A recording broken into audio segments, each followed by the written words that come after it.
após ser transformado em réu. Muito embora pouca gente saiba o que é ser réu, pensando ser culpado, o ex-presidente Bolsonaro faz uma declaração em que deixa claro que não desejou golpe algum ou violência alguma, relembrando declarações à Rede Nacional de Televisão que realizou na época, no momento da temperatura alta de desânimo popular ante a vitória do Lula anteriormente à sua posse. Fez ainda de entendimento público que o presidente da Venezuela, Maduro, somente aceitou o uso de urnas eletrônicas de voto impresso devido a um acordo bilateral entre os Estados Unidos e a Venezuela para negócio comercial de compra de petróleo venezuelano, cujo acordo envolvendo as urnas com voto impresso seria condição sine qua non. Veja. Posso começar? Satisfação revê-los. Estou muito feliz com vocês aqui. Obrigado pela oportunidade. Vivemos um momento ainda de intranquilidade no Brasil, por causa especial da criatividade de alguns. Ontem eu fui ao Supremo, a decisão foi na última hora, vocês surpreenderam. Hoje resolvi não ir. Motivo? Obviamente eu não sabia o que ia acontecer. Mas vamos lá. Eu espero hoje botar um ponto final nisso aí. Parece que tem algo pessoal contra mim. E a acusação é muito grave. E são infundadas. E não é da boca para fora. Eu vou demorar um pouco, mas tem muitas novidades para vocês. Vou começar no final.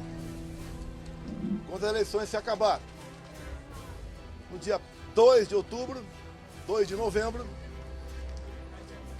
alguns de vocês estavam lá na Alvorada e eu fiz um pronunciamento à nação. Coisa rara, né? Fiz um pronunciamento lido à nação. Eu vou ler apenas um parágrafo desse pronunciamento, que infelizmente não está no inquérito do ministro Alexandre de Moraes.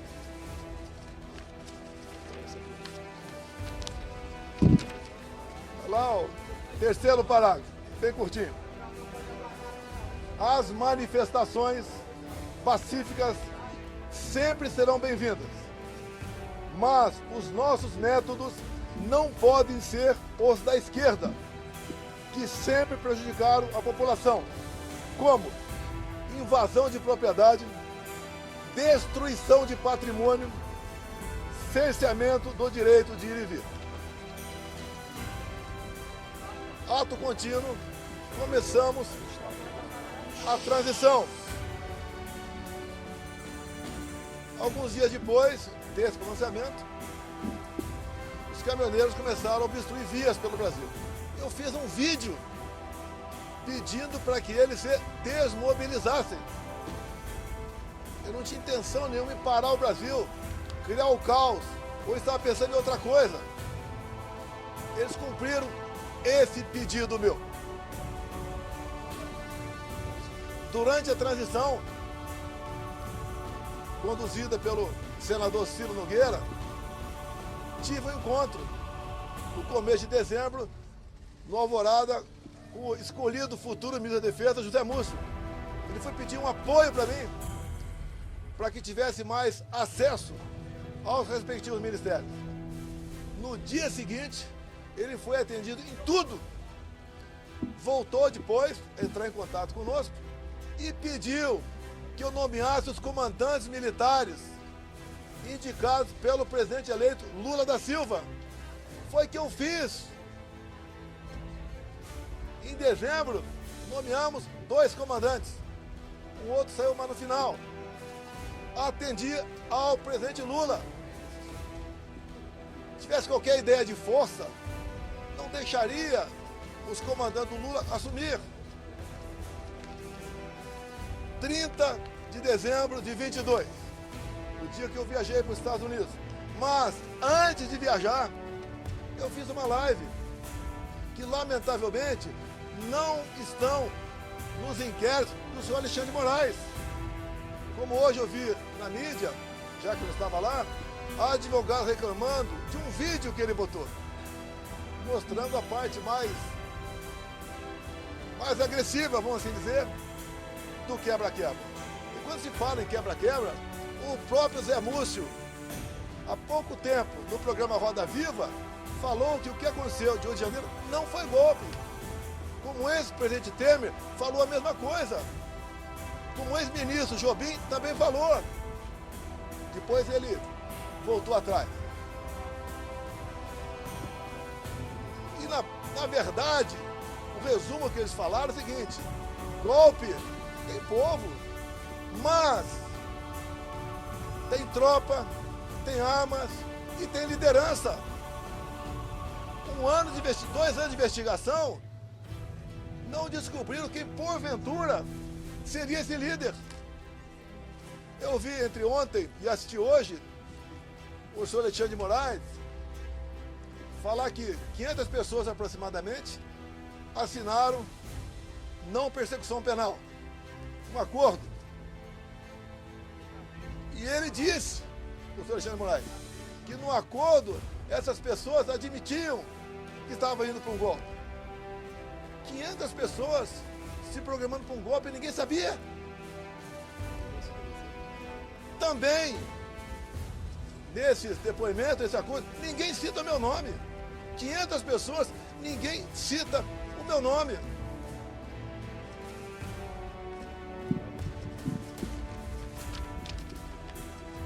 Vamos aqui para a live de 30 de dezembro.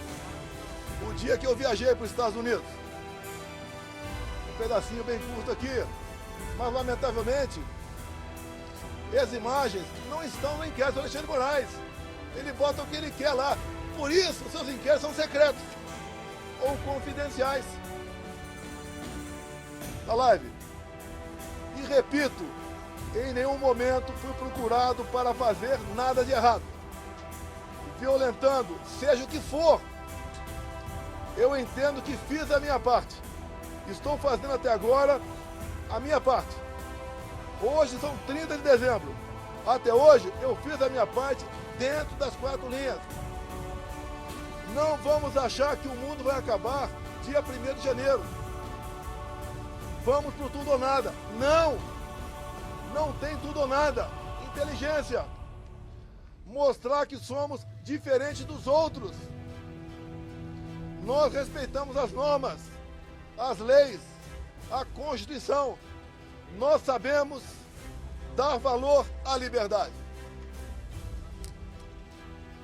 Talvez isso seja o de mais importante.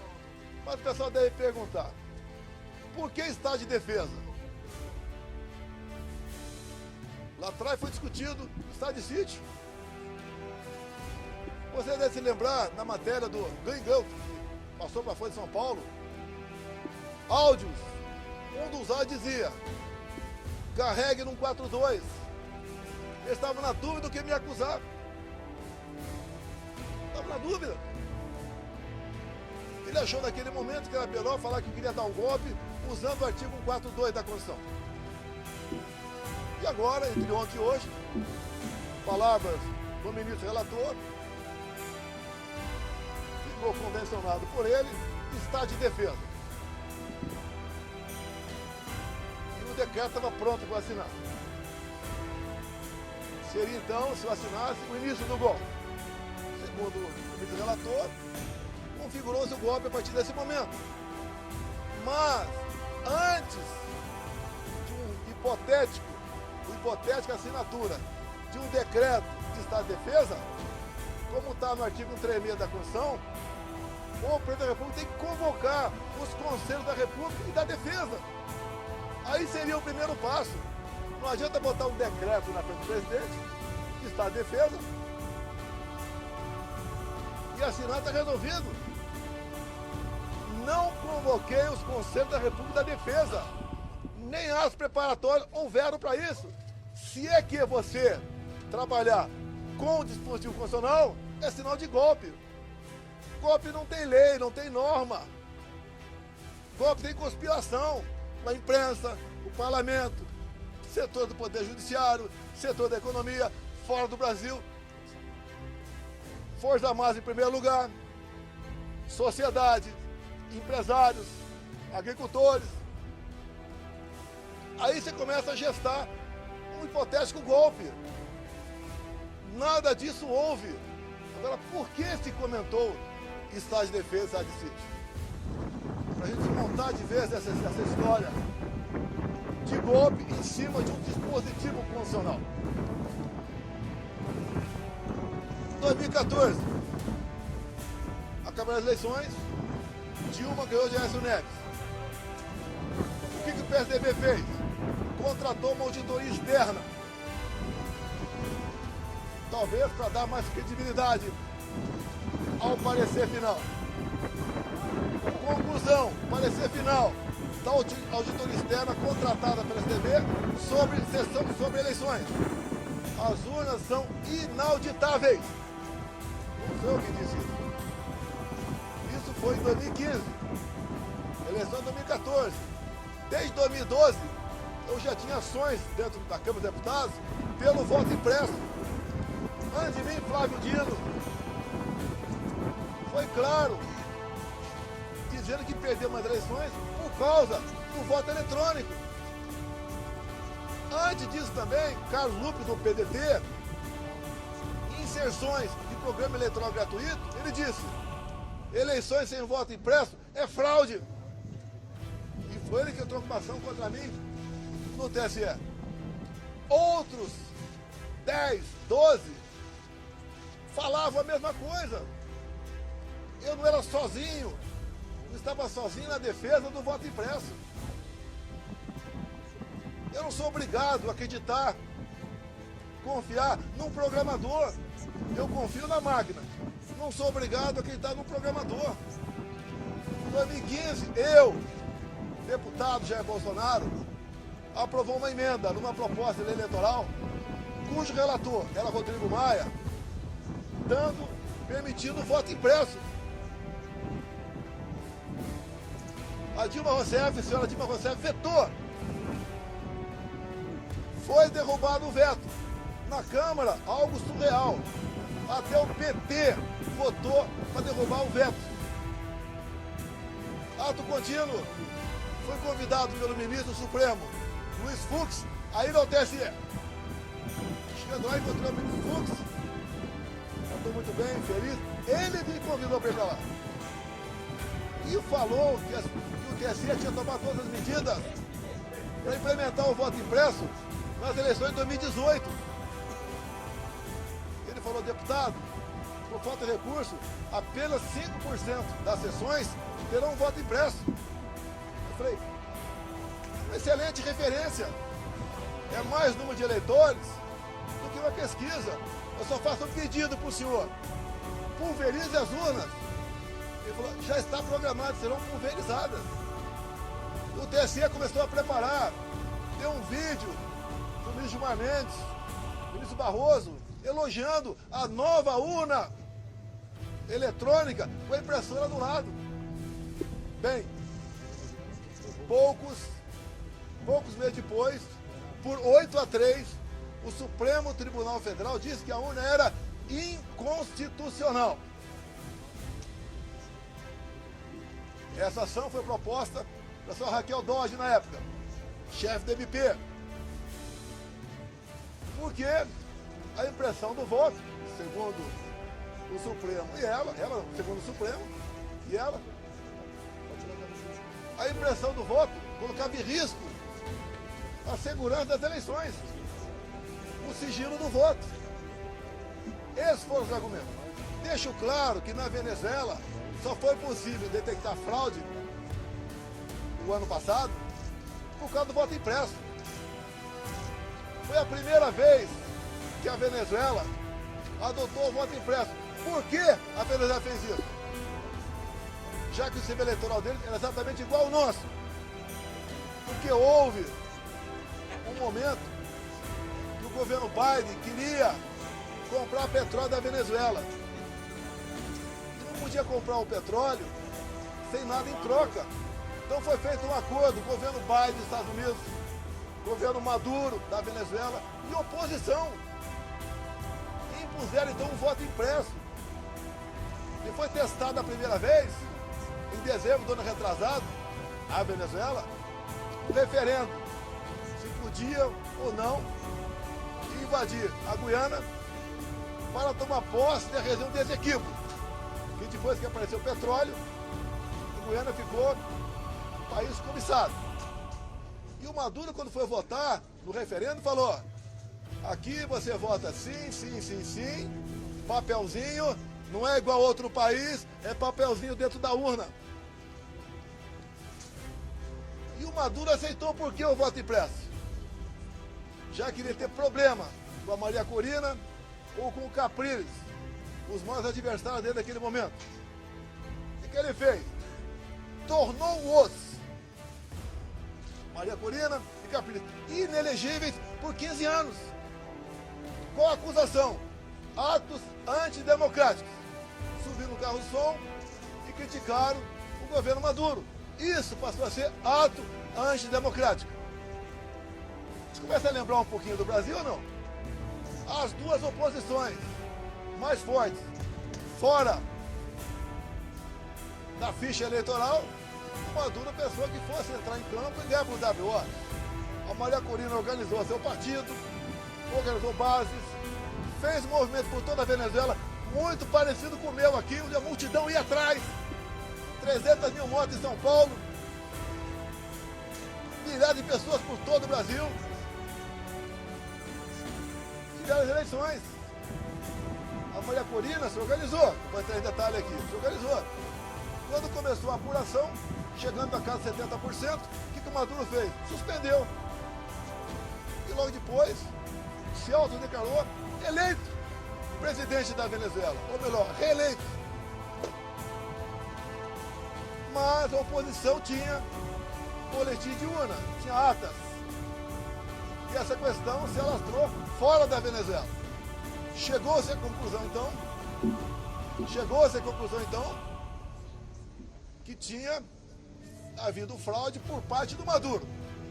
E tinha que encerrar as eleições por ali, caso contrário, ia dar a vitória do Edmundo, o candidato da Maria Corina. E dali para frente vocês sabem a história.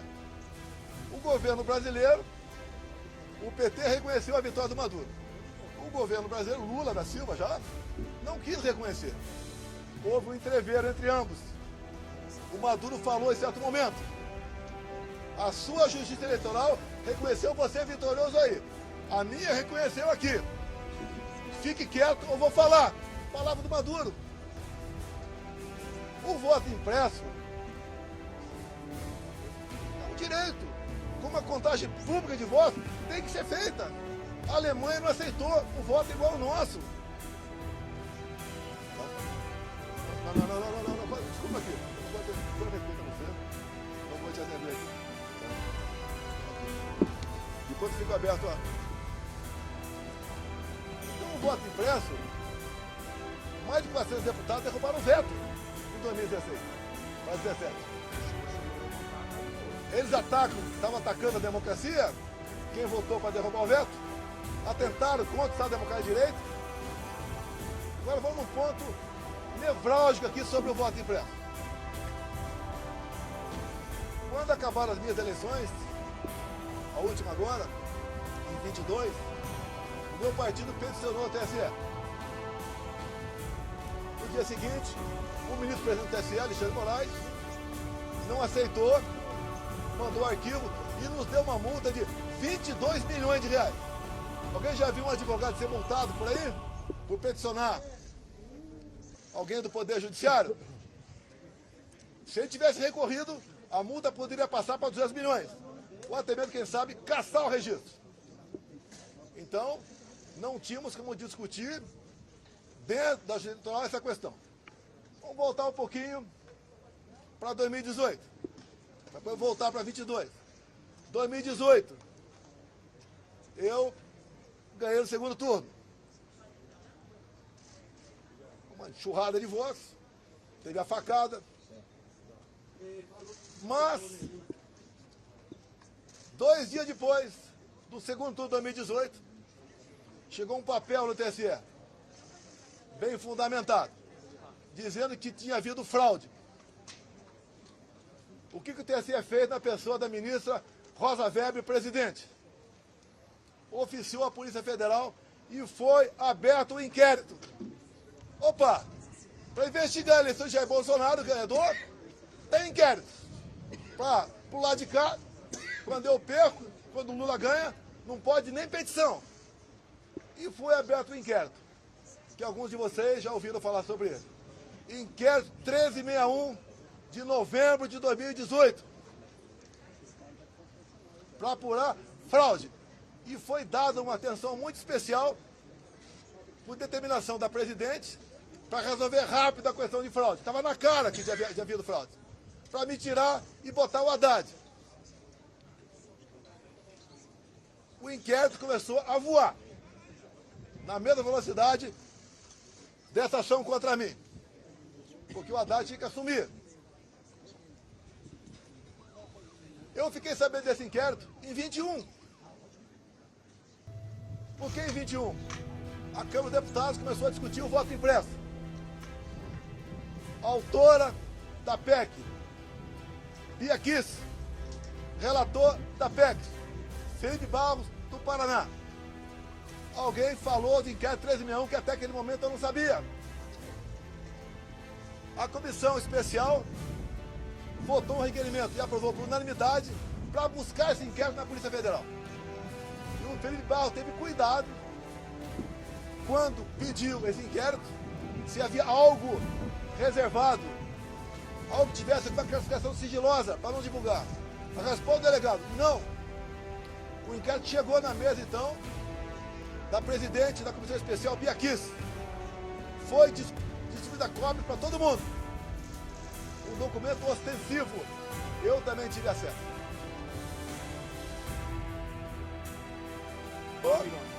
Algo realmente inacreditável.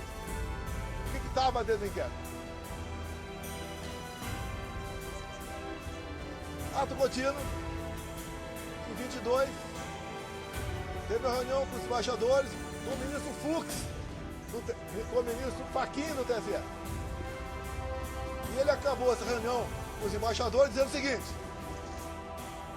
senhores embaixadores, tão logo o TSE anuncia o resultado, o senhor deve, junto aos seus respectivos chefes de Estado, reconhecer imediatamente o ganhador das eleições. No mínimo, sinal amarelo. É para reconhecer imediatamente? Reunir os embaixadores é uma política privativa do presidente da República. Conhecedor do inquérito 1361, convidei os embaixadores, 2 meses depois, a comparecer no Alvorada. Convidei o ministro Fachin a comparecer também, é tudo aberto, dentro das 4 linhas. Ele não foi. Ali eu mostrei o que era o inquérito 1361. Eu não posso falar para vocês aqui sobre as 3 páginas, porque esse inquérito, depois que eu falei sobre ele, ele teve a classificação sigilosa de confidencial, ou seja, secreto. Tudo que acontece aqui por parte do Alexandre de Moraes é confidencial, é secreto. 8 delações do Cid, secreto.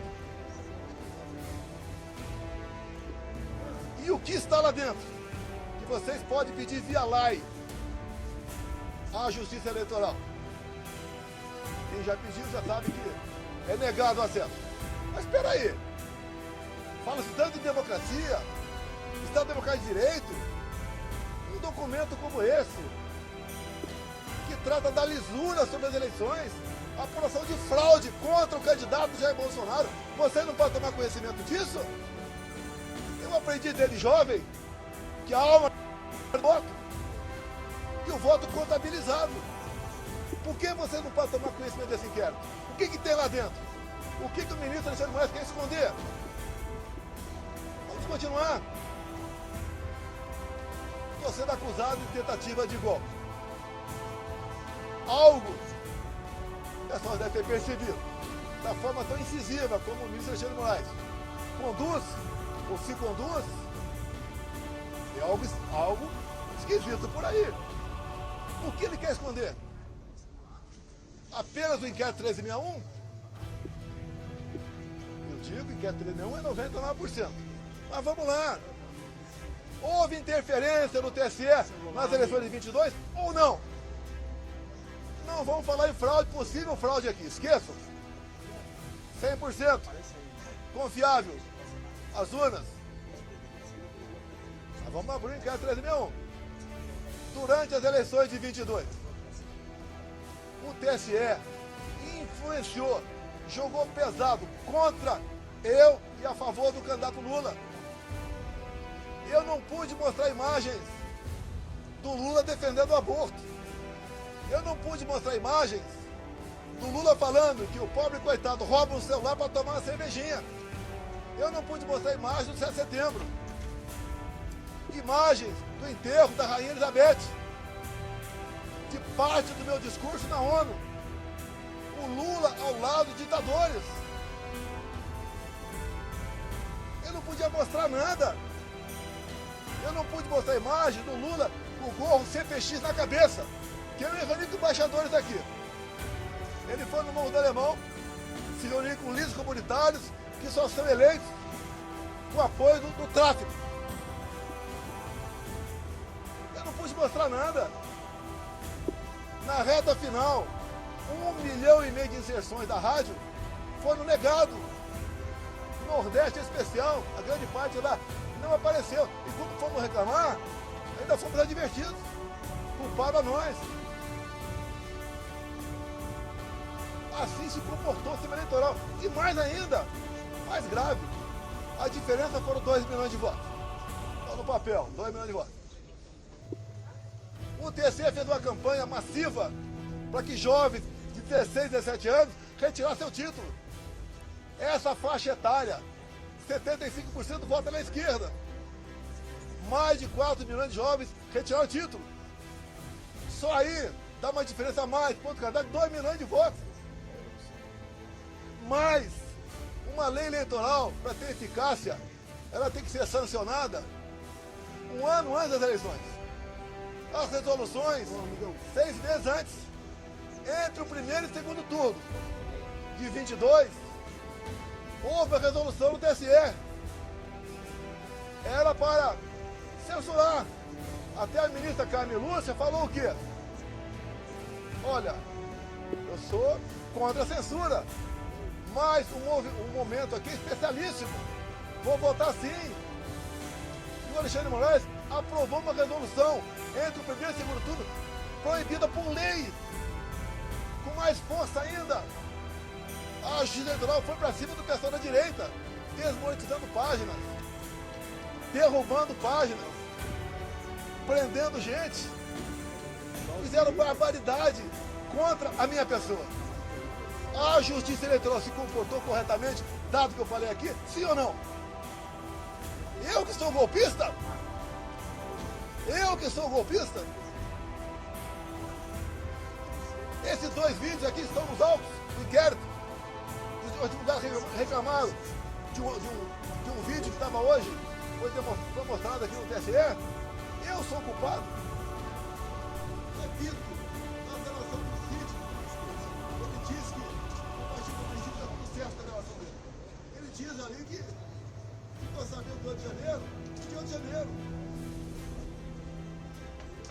Mas, já falei, estou repetindo, os 500 acordos com persecução penal, e nenhum deles, no conhecimento, alguém cita meu nome. Graças a Deus eu saí aqui dia 15 de dezembro. Eu não queria passar faixa com um cara passado como o Lula tem. Não há crime nenhum não passar faixa. Não está escrito que é proibido passar faixa. Fui para os Estados Unidos e essa artimanha, o Flávio Dino, a justiça, negou os vídeos do 8 de janeiro. Quase 200 máquinas. Pegou apenas 4 vídeos e falou que o contrato estabelecido pela parte de Deus, pelo amor de Deus. Eu sou golpista.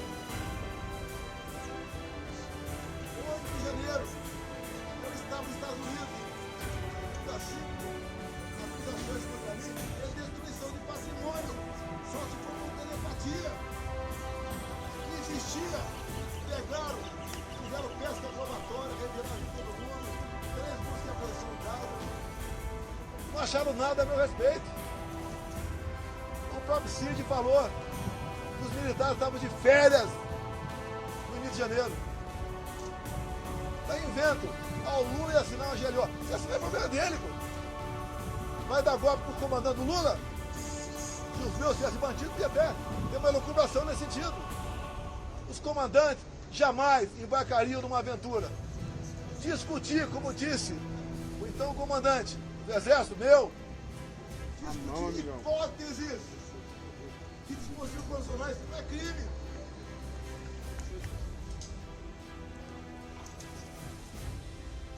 Você não vai me tirar do sério. Cabeça aí, amigão.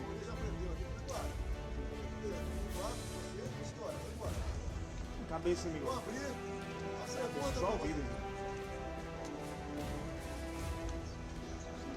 Diz Alexandre de Moraes, o golpe começou dia 29 de julho de 21. Um ano e meio antes de acabar 22. Ele tinha que dar ênfase à historinha dele, tinha que acabar de 8 de janeiro. Quando ele chegou 29 de julho de 21. Chegou de janeiro e começou a voltar. O que aconteceu nesse dia que tem que ficar sabendo? Foi a PF que descobriu. Aquela banda da PF. E esse dia fez uma live. Onde quando eu falei sobre o inquérito 1361. Qual o problema? O inquérito ostensivo. E diz ele que eu difundi fake news. Eu difundi o que tinha dentro do inquérito. Se é fake news, o inquérito é mentiroso. Esse inquérito está inconcluso até hoje. Saiu de Brasília e foi para São Paulo. Nenhum delegado quer assinar o relatório final. Dado as barbaridades nessas 3 páginas sobre o sistema eleitoral. Eu acredito que vocês querem ter conhecimento disso aí. Vamos botar um ponto final? Vamos! O senhor Alexandre de Moraes suspenda o sigilo do inquérito 1361 de novembro de 2018. É fácil. Vamos para a verdade, vamos botar tudo na mesa. Por que essas prisões absurdas? 17 anos, com 14 para Débora agora. A Débora é uma golpista, terrorista. Ela está sofrendo mais que qualquer ser humano pode sofrer na vida. Ela acorda e dorme, sem dar um beijo, sem dar um banho nos seus filhos. De 10 e 7 anos de idade. Por que 14 anos, 17 anos? Quer botar 30 em mim? Se eu tivesse devendo qualquer coisa, não estaria aqui. Fui para os Estados Unidos, graças a Deus, que se tivesse aqui de 8 de janeiro, estaria preso até hoje. Ou morto. Que é o sonho que eu sei que é de alguns aí. Que eu preso vou dar trabalho. Então, aqui está grande parte, quase toda a verdade que interessa. Repetindo, 2 de novembro de 22. Quando eu falei com a imprensa, li um papel e começo dizendo que vão sentir saudade de mim, como estão sentindo hoje. Vou estar o mês que vem no Rio Grande do Norte com o senador Marinho, como já tive outras vezes, depois das eleições. O tratamento é excepcional. Que o João 832 eu usei na campanha e durante meu mandato. A verdade dói, mas o povo entendeu que a verdade é necessária. É picanha, cigarro, cervejinha. Não tem nem ovo agora. A inflação está aí. Amigão. O povo não quer mais confusão. Por isso que eu falo de anistia. Eu duvido que uma mãe aqui não se coloque no lugar da Débora e não queira anistia. Não encontrar nenhuma arma aqui. Eu estou sendo acusado junto com essas pessoas que foram presas. Tentativa armada. Que arma? Vai no Senado aqui. As armas apreendidas foram um estilingue, meia dúzia de bolinha de gude, não é nada. Agora, as coisas aconteceram antes do pessoal que estava no acampamento vir para cá. Porque tem vídeo de pessoas comuns mostrando um cara sozinho quebrando tudo por aí. O próprio Lula tem vídeo dele falando: Temos que saber quem deixou abertas as portas aqui do Palácio. Foi facilitado. Quando aconteceu o de janeiro, a imprensa só mostrava uma imagem, escolhida a dedo, só uma. Aquele cara magrinho, né? Uma camisa, a minha estampa na barriga, derrubando o relógio. Só mostrava isso. Alguns dias depois, o Lula estava fora do Brasil, acho que era a China, defendendo a mudança do padrão dólar. 3 dias depois, a TV CNN mostrou as imagens do G. Dias lá dentro, junto com perigosos, terroristas e golpistas, ele andando à vontade lá dentro. Dorme aqui embaixo, no meu tempo, por volta de 60 militares, a maioria cabe soldado, armado. E aonde é qualquer negócio, ir pro pau, armado, um fuzil. Alguém viu algum soldado armado nesse dia? Facilitaram a entrada deles. Não resta mais dúvida tocante a isso. Comigo, até o ministro Fux falou hoje, né? Que teve um 7 de setembro que ele ficou preocupado. Daí ele falou, graças à Polícia Militar do DF, nada aconteceu. Naquela época o ministro Fux falou comigo, era presidente. O ministro, fique tranquilo, o nosso pessoal não faz baderna. Quando acaba o movimento não tem papel no chão. Se é na Paulista, não tem um vidro quebrado. Não tem um cesto de lixo incendiado. Uma boa. Sem problema nenhum. O que assusta? O outro lado, quando se fala em sistema. Que comigo foi diferente. Deus me deu a segunda via e me deu um mandato. E eu montei um ministério técnico, quando vocês nunca viram na vida de vocês. Como agora, continua um balcão de negócio. Ministério, estatal, bancos oficiais. Comigo não tinha isso. Apesar da pandemia, a gente lamenta as mortes. Gastamos R$1 trilhão. Reflexo da guerra. Terminamos 22, um saldo de 54 bilhões. Negociei com o Arthur Lira aqui, votação de um projeto, para a gente poder zerar impostos federais de combustíveis. E zeramos. O Paulo Guedes, na nova política dele de reindustrialização, diminuiu em 30% o IPI de 4 mil produtos. Eu zerei imposto de importação de muita coisa. Pneu de caminhão, peça de trator, material para energia fotovoltaica, medicamentos. E eu comecei a arrecadar mais. Com esse governo, só se fala em taxa.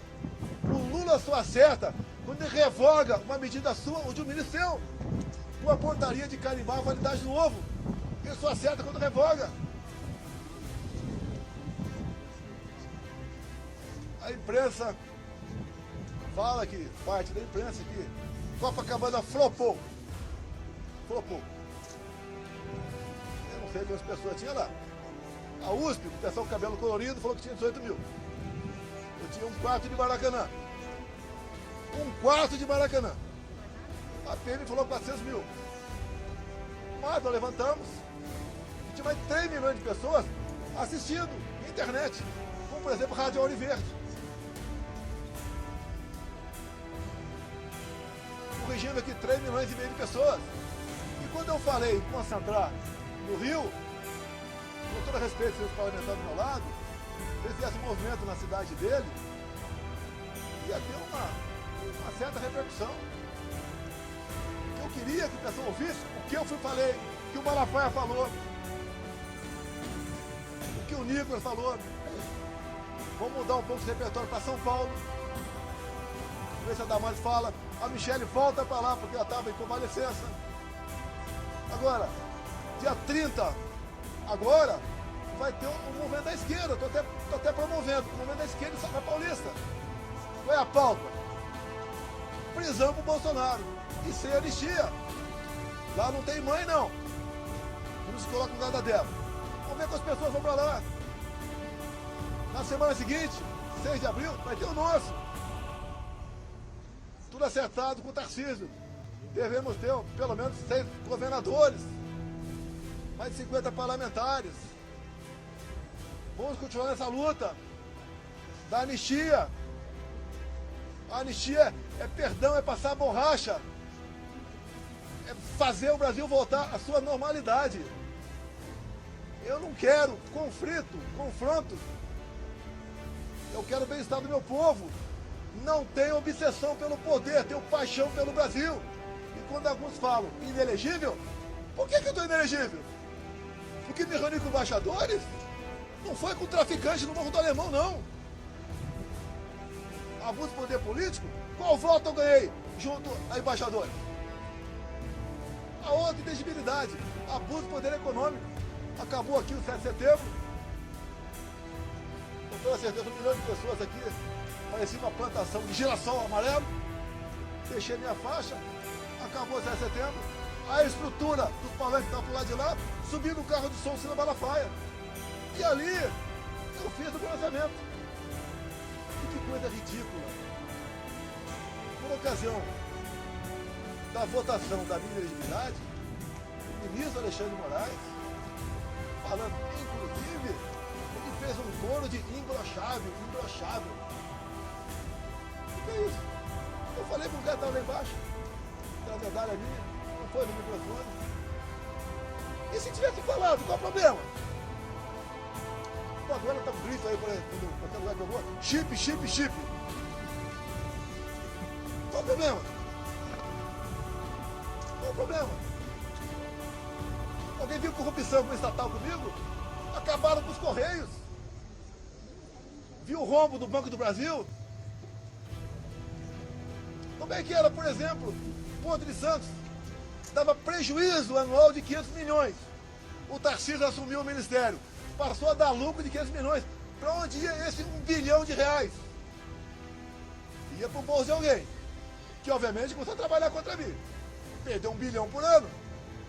Você vai lá em Itaipu Binacional, era conhecida apenas como uma empresa que gerava energia. Quando o general Silvio Luna assumiu, ele ligou para mim, ficou abismado. O tamanho da corrupção lá dentro. Eu falei, mas como é que isso nunca veio à tona? Porque ó, Itaipu Binacional, por ser binacional, não é auditada pelo TCU. Podia meter o braço até o sovaco e roubar. Atapamos esse rombo. Junto com o ministro Saxida, foi a reta final. O que nós fizemos? Reduzimos 45% o preço da tarifa em dólar. E mais, começamos, concluímos a segunda ponte com o Paraguai. Não é uma pinguela não, uma ponte de 470 metros de vão. Está 2 anos faltando a cabeceira. Começamos a terceira ponte em Porto Murtinho, para a Bioceânica. Alongamos em 600 metros o aeroporto de Foz do Iguaçu. Vou terminar Itaipu aqui. Atendi o governador Ratinho, asfaltando em 43 quilômetros. Também a pedido do Felipe Barros. Asfaltamos a Transboiadeira, 43 quilômetros. Atendemos, com pequenas obras de infra, mais de 50 municípios.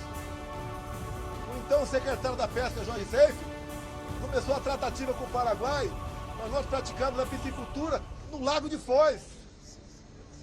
A previsão era aumentar em 20% a produção de pescado no Brasil.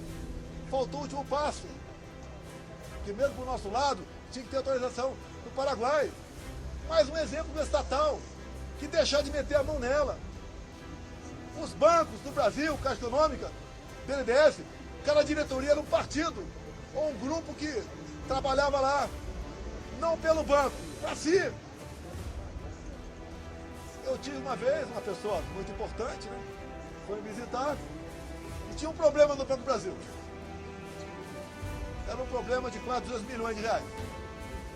E ver se eu podia resolver. Eu tomei conhecimento. Chamei o presidente do banco. O que tu acha disso? Ele falou, não dá por causa disso, disso. Tá bom. Eu chamei o cara de volta. Eu falei, companheiro, desculpa, mas não dá por causa disso. Sabe o que ele me respondeu? Demita o presidente do Banco do Brasil. Era assim que as coisas eram tratadas no Brasil. Um momento marcante na minha vida, tinha uns 15 mega empresários na minha sala. Então falou o que pra mim? Estou ouvindo o SPU. Pela primeira vez não fui achacado quando entrei lá. Olha como é que funcionou a Polícia Federal e a Polícia Rodoviária Federal. Recorde de apreensão de drogas e armamento.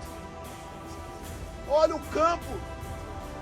Acabamos com a invasão do MST. Como? Armamento pessoal. Arma não mata. Tanto é que o povo, em grande parte, teve arma e diminuiu em quase 30% o número de mortes no fogo do Brasil. O Tarcísio foi um gigante. Acabamos com muitas balsas pelo Brasil. O Marinho levou água para o Nordeste. Com Saxida na reta final, acertamos toda a documentação para eólicas offshore na costa do Nordeste, para gerar o equivalente a 50 Itaipus. O Saxida acertou a documentação para a exploração de lítio na região mais pobre de Minas Gerais, que é o Vale de Quitinhonha. O Saxida também acertou a regulamentação para nós começarmos a explorar urânio lá em Santa Quitéria, Ceará. O que o Lula fez no final do ano passado? Teve aqui reunião do G20. Assinou 37 memorandos e acordos com a China. Esses acordos entregou o nosso urânio para a China. Acordos têm que passar pelo parlamento. E a comissão inicial é Relações Exteriores e Defesa Nacional.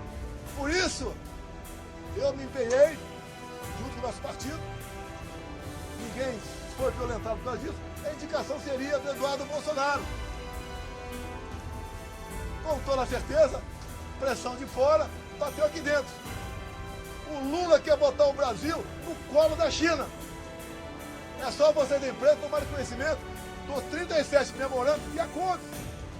Até acordo satelital. O que o Lula quer? Quer uma internet dele. E a China aqui dentro. Não tem como esse país ir para frente. Não tem. É impossível esse país ir para frente. Temos potencial para dar um salto enorme. Por que não vai para frente? Grupelhos. E quando eu acabo no loteamento, em grande parte desse loteamento, em estatais, em ministérios, em bancos oficiais, eu estou dando um golpe nessas pessoas que sempre se viveram na sombra do poder. Botamos um ponto final nisso. Se eu fosse um dito presidente, Mané, né, como outro qualquer, ninguém está preocupado em processar. Me pinto agora nesse inquérito como o maior criminoso da democracia. Eu não interferi no TSE, o outro lado interferiu. Eu não soltei nenhum bandido para disputar a eleição. Eu não tornei nenhum bandido elegível, anulando condenações para poder disputar a eleição. Dá para entender uma união de Alckmin com Lula? Com tudo que eles foram do passado? Que constrangedor! O Alckmin ir no evento com Lula e cantar Internacional Socialista. O Alckmin para o Irã, fica ao lado de 4 terroristas, 3 já foram eliminados. O Alckmin de Lula falar que o Hamas não é um grupo terrorista. O que eles querem fazer com a polícia militar agora? Uma PEC. Acabar com a polícia militar no Brasil. Não tem nada para dar certo esse país. Vou encerrando, abrindo para uma pergunta. Por favor. Pessoal, obrigado aí. Os advogados estão orientando aqui a não dar. Pessoal, obrigado aí. Vitor!